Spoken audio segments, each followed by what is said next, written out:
Hello everyone, Mike Adams here, Stream Realty Partners. We are here at Adams Insights, episode 6. I am here with David Rowley. David is the managing director of our property management group in the greater LA office. He leads a portfolio of over 5 million square feet of office, industrial, and retail in Orange County, LA, and the Inland Empire. He's a guy with 25 years of experience. Boy, that's a lot. You're aging yourself. Yeah.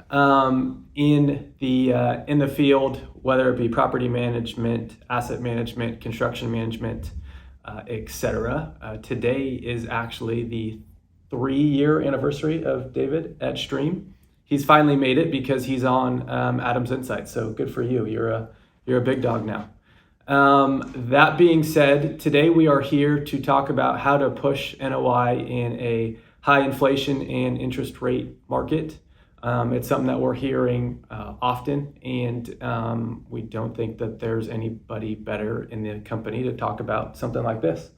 So with that being said, I feel like I pumped you up pretty good on that intro. Anything I left off?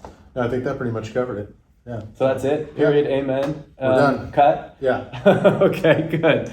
No, but in all seriousness, David, tell us a little bit about why you came over to Stream. Thanks, Mike, for the lead in, and I'd be happy to tell you. So really, I was attracted to Stream due to the entrepreneurial nature of the platform. We in addition to doing our day jobs, we have the ability to invest and be owners of real estate alongside Stream. And I think it's that ownership-minded platform that allows us to provide a higher level of service to our clients and differentiates us from maybe the strictly third-party property managers that maybe don't own real estate themselves. So obviously, let's bring it down brass tacks here. If we're trying to cut NOI, we're increasing income, we're decreasing expenses, like broad-based stroke, right? We talked earlier, doing some really cool things at some projects, and I can maybe dovetail off that. Give us one idea of how you're increasing income at a project that you guys are managing today. Yeah, thanks, Mike. In addition to just the basics, which is really just administrating the contracts and making sure that we're billing according to the leases and maximizing all the existing contractual rent opportunities, and then also just making sure that we've got clean vacant inventory that's lease ready, so there's no eliminates any downtime. We're looking for creative opportunities for additional revenue. We own a retail center in Orange County, and we've been approached by some pop-up stores to put some pop-up locations in the parking lot that generates some incremental revenue during different times of the year, and that's something that we've done, and we continue to look at those to the extent that they're a good mix with the other tenants. You said something there that as a leasing guy, I absolutely love getting spaces rent ready. You don't always hear that because owners don't always want to put the money and the capital into spaces until there's a lease signed. Is that something that you have seen be beneficial to properties and projects? Yeah, I think that's really where our experience as owners comes to play, because you may not want to invest that capital into every space, but there's certain spaces where it makes sense, and you definitely want to have them at least clean so they present well, so someone can at least see the vision. But definitely, we make recommendations on using customers' capital efficiently and putting that money towards cleaning up the vacant inventory.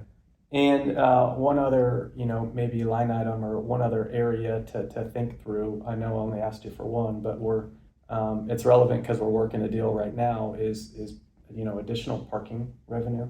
We're seeing that kind of across the board throughout some of our pretty well located assets. Is that people are coming to us asking for parking on nights and weekends. Think of churches. And or auto dealers that are looking to store cars as well. That's definitely a revenue source that if you're not looking towards it, you probably should. So let's change gears here a little bit. some valuations of office assets will be lower than they'd had been in the past, right?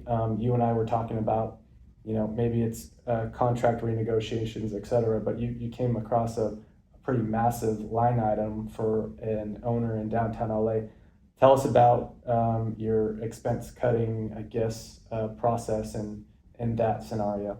Yeah, I mean, we really approach operating expenses, we focus on the larger material expenses first and then work our way down to the smaller ones. And obviously the largest expense is property taxes. So,